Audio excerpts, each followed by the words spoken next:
বাংলাদেশ বেতার রংপুর।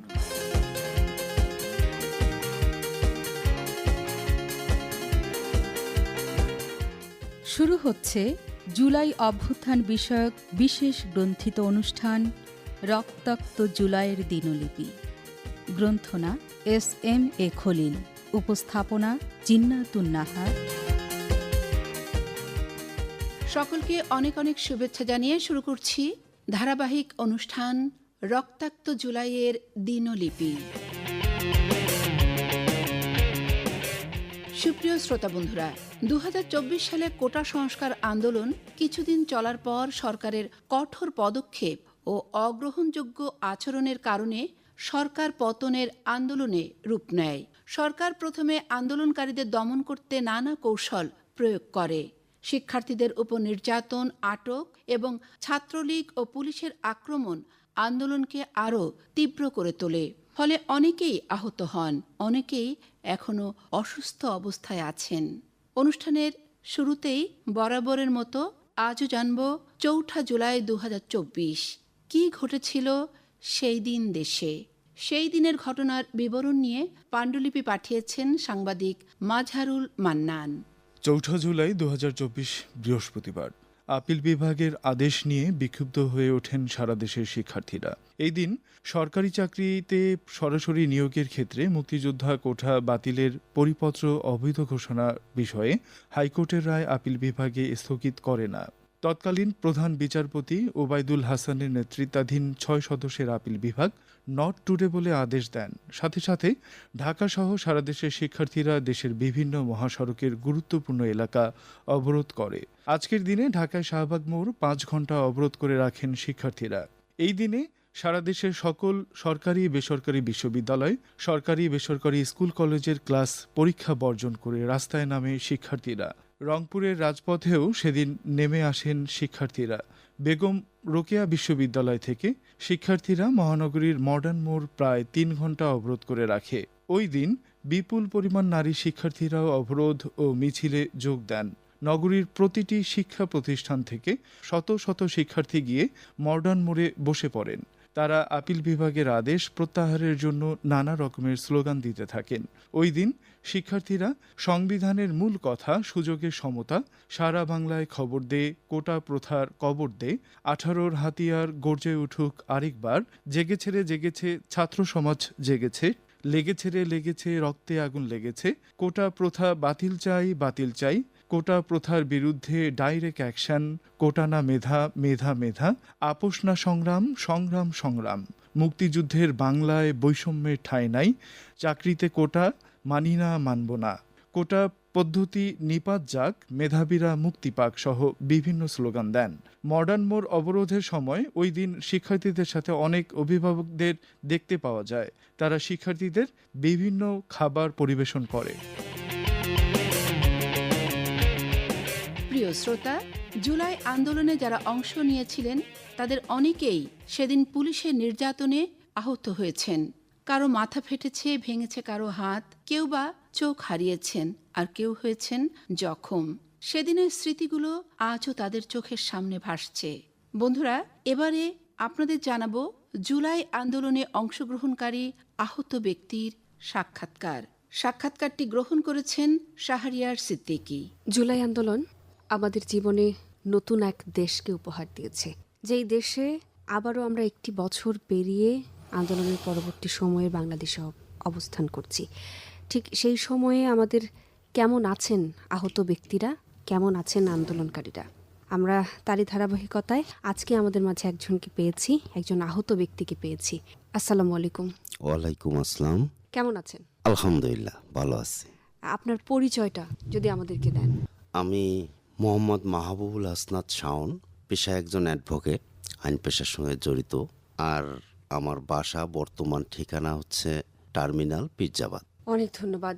আমরা জানি আন্দোলনে আপনি ভীষণ রকমভাবে আহত হয়েছিলেন।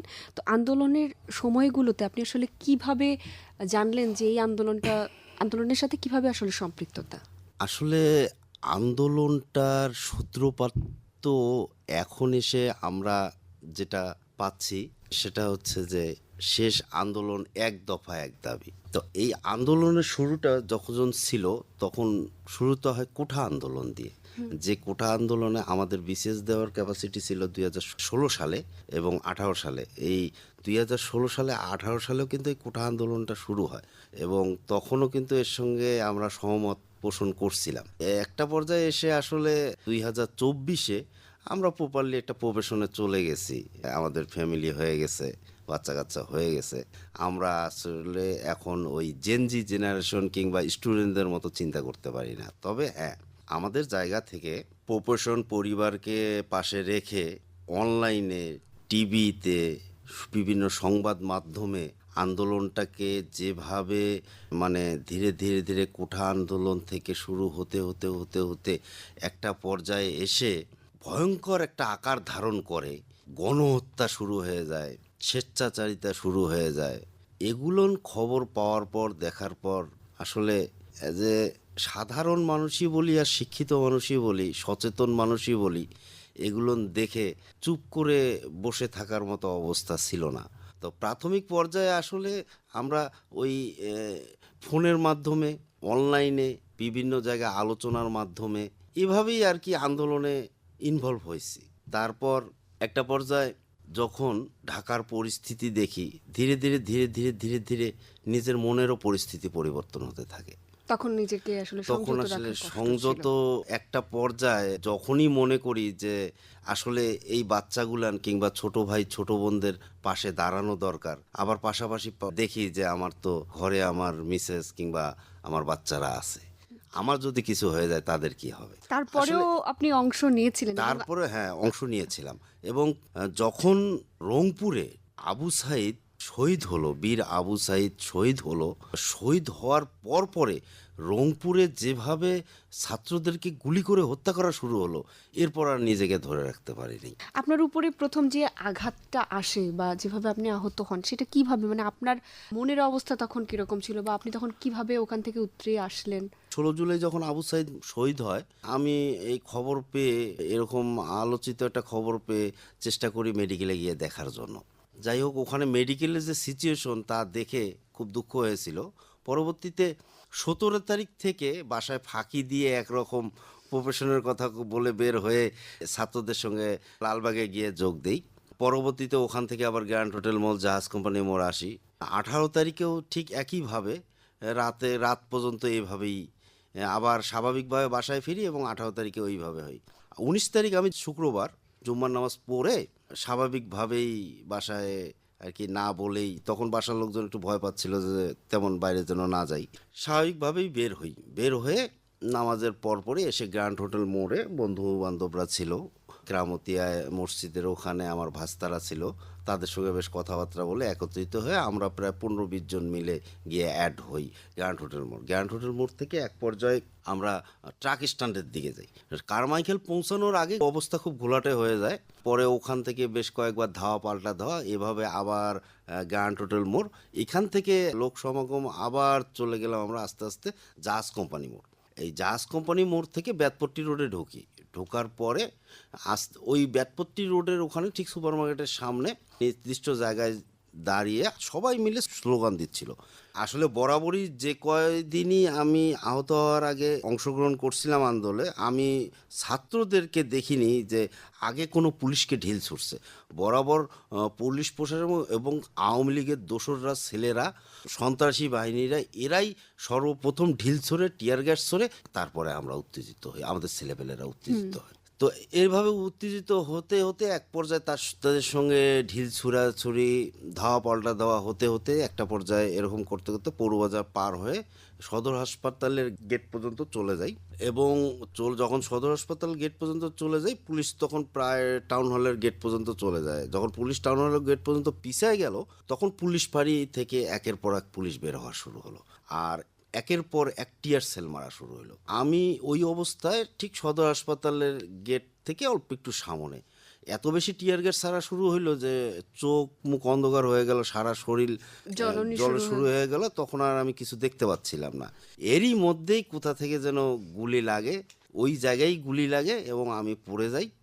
আমি এখন পর্যন্ত মনে করতে পারি না যে আমাকে ওখান থেকে কে যেন মানে পিছন দিক দিয়ে ধরে সদর হাসপাতাল মসজিদে নিয়ে গেছে। আচ্ছা, সদর হাসপাতাল যে আপনার মসজিদের জ্ঞান ছিল উজুখানা, না? জ্ঞান ছিল কিন্তু আমি চোখও খুলতে পারতেছিলাম না, ঠিক মতো নিঃশ্বাসও নিতে পারছিলাম না, কষ্ট হচ্ছিল। এই সদর হাসপাতালে মসজিদের উজুখানায় নিয়ে যায় সম্ভবত সেখানেও পুলিশ ধাওয়া করে, পরবর্তী রেখে সে চলে যায়। পরে অনেকে মসজিদের ভিতরে ঢুকে অবস্থান নেয়। আমি ওইখানেই কিছুক্ষণ থাকার পরে আস্তে আস্তে ট্যাপ সেরে যখন পানি টানি ঠান্ডা দেই, তারপরে কিছুক্ষণ পর চোখ খোলার পর দেখি আমার সমস্ত শরীর রক্ত দিয়ে ভেজা। আপনার পুরো শরীরেই যে ছড়রাগুলি যেটা বলে হ্যাঁ, জি, জি। সেটা দিয়ে ভর্তি হয়ে গেছিল। কোমর, পিঠ, মাথা, মুখ, এক সাইড, এক পাশে। আপনি সবার সামনে ছিলেন বলেই হয়তো বা এই মাঝামাঝি করতে করতে সামনেই চলে গেছিলাম আর কি, ধাওয়া পাল্টা দেওয়ার মধ্যে এক পর্যায়ে সামনেই সামনে চলে চলে গেছিলাম। গিয়েছিলেন। তারপরের অবস্থাটা যদি একটু বলেন, তারপর চিকিৎসার চিকিৎসার বিষয়টা আমাদের সাংস্কৃতিক অঙ্গনের রকি নামের একটা ছেলে আছে, ছোট ভাই, তখন তার সঙ্গে আমার তেমন পরিচয় ছিল না। সে আমাকে প্রাইম মেডিকেল কলেজে পৌঁছায়। মাথার রক্ত বন্ধ করতে পারিনি, পরে উজুখানার যে গামছা থাকে সেই গামছা দিয়ে মাথা বেঁধে পরে সে আমাকে প্রাইম মেডিকেলে কলেজে পৌঁছানোর পরে সেখানে প্রাথমিকভাবে ট্রিটমেন্ট, ওরা ঠিকমতো সার্জারি করতে পারছিল না এবং ওদের ডাক্তার ছিল না, সেখানে না থাকার কারণে ওরা ওয়ার্ডে ভর্তি নেয়। প্রাইমারিভাবে ওখান থেকে পিঠ থেকে 2-1 প্লেট বের করার পরে ওখানে ভর্তি নেয়। যখন সন্ধ্যা পার হয়ে রাত 8টা বেজে যাচ্ছে তখন পর্যন্ত ওরা ডাক্তার অ্যারেঞ্জ করতে পারতেছে না। এইরকম সিচুয়েশনে আরও অনেক পেশেন্ট ঢুকে যায়, তার মধ্যে পুলিশের দালাল এবং পুলিশরাও ঢুকে যায় একটা পর্যায়ে। পরে সেখান থেকে এক পর্যায়ে আমাকে পালাতে হয় বলতে ডক্টরস ক্লিনিকের ডিএমডি আলামিন ভাই, এনার সহযোগিতায় এনাকে একটা ফোন করার সাথে সাথেই উনি একটা অ্যাম্বুলেন্স পাঠায় দেয় এবং আমি ওই প্রাইম মেডিকেল কলেজ যেটা কলেজ আছে সেই কলেজের গেট দিয়ে পালিয়ে তো ওই অ্যাম্বুলেন্সে উঠে আমি মানে আপনাকে তখন আপনি যখন আহত তখন আপনার উপরে মামলা দেয়া বা আপনাকে ধরা আমাকে নিয়ে যাওয়ার একটা পায়তারা ছিল। তো পরবর্তীতে আপনি চিকিৎসার ক্ষেত্রে আবারও কোনো সমস্যায় পড়েছিলেন কিনা, নাকি বাসা থেকে? মানে আমি তো ডক্টরস পর্যন্ত পৌঁছানোর আগে আবার ওদের কাছে আটকা পড়ি। মেইন রোড তখন বন্ধ, যাওয়ার কোনো সোর্স ছিল না, অ্যাম্বুলেন্সও ভেঙে দিচ্ছে এমন একটা সিচুয়েশন। তখন আমরা কেরানীপাড়া হয়ে ধাপ পুলিশ ফাঁড়ি এই টার্নিংটা নিয়ে শিমুলবাগ দিয়ে ঢুকবো, ঠিক পুলিশ ফাঁড়ির সামনে অ্যাম্বুলেন্সটা আটকায় দেয় এবং সে অ্যাম্বুলেন্স খুলে আমার সারা শরীর ব্যান্ডেজ করা, সেখান থেকে আমার টেনে হেসড়ে নামায় আমাকে ওখানে বেদম প্রহার করে, মারে তারা ওই অবস্থায়। তারপর আমার মিসেস এবং আমার ভাগনা অনেক রিকোয়েস্ট করার পরে আমাকে আর কি তারা একটা পর্যায়ে আপনি ছাড়ে। এখন তারপরে আমরা সেখান থেকে অবশ্য তারপরে আমি ডক্টরসে আসি, ওখানে আমার 4.5 ঘন্টা ওটি করার পরে ডক্টরসে কোনো পেশেন্ট রাখতো না, ওরা ওটি করে ছেড়ে দিত। আলাইন ভাই আমাকে একটু লুকায় রেখে আমাকে ডাক্তার দেখায় প্রপার্টমেন্ট দিয়ে তারপরে আর কি আমাকে রিলিজ করছে। বর্তমানে যে আমাদের আহত যে তালিকা বা লিস্টেড সরকারিভাবে আপনার কোনো লিস্টেড, আপনি তো লিস্টেড? জি, আমার গেজেট হয়েছে। আপনার গেজেট নম্বরটা 3-10-10। 3-10-10। আর বর্তমানে আপনি আসলে কেমন আছেন? বর্তমান বাংলাদেশ পরিস্থিতি নিয়ে যদি একটু বলেন। এই অবস্থায় আসলে বর্তমান প্রেক্ষাপটে ভালোই আছি আলহামদুলিল্লাহ। বাংলাদেশের প্রেক্ষাপট অবশ্যই এই প্রথম কথায় বৈষম্যবিহীন বাংলাদেশ চাই, সন্ত্রাসমুক্ত বাংলাদেশ চাই, মাদকমুক্ত বাংলাদেশ চাই, কোনো রকম ফেসিবাদ যেন এই বাংলাদেশে জন্ম না নেয়, প্রত্যাশা আপনার এটাই। অনেক ধন্যবাদ। আমরা পেয়েছিলাম জুলাই আন্দোলনে আহত একজন, তার পরিচয় তিনি নিজেই দিয়েছেন। আপনাদের সাথে ছিলাম আমি শাহরিয়া সিদ্দিকী। আসলেই ফ্যাসিবাদ মুক্ত একটা বাংলাদেশের প্রত্যাশা আমরা সকলেই করি, যেই বাংলাদেশে নতুন সূর্য উঠবে, নতুনভাবে সকল ধর্ম বর্ণ নির্বিশেষে সবাই আমরা এক হয়ে নতুন একটা বাংলাদেশ, সুন্দর একটা বাংলাদেশ পাবো। বন্ধুরা, যারা জুলাই বিপ্লবে অংশগ্রহণ করেছেন, আহত হয়েছেন, যারা জীবন দিয়েছেন, তাদের সকলের প্রতি বিনম্র শ্রদ্ধা জানিয়ে শেষ করছি আজকের অনুষ্ঠান। উপস্থাপনায় ছিলাম আমি জিন্নাতুন নাহার, গ্রন্থনা করেছেন SM খলিল বাবু, সম্পাদনায় মোহাম্মদ আশরাফুজ্জামান রনি।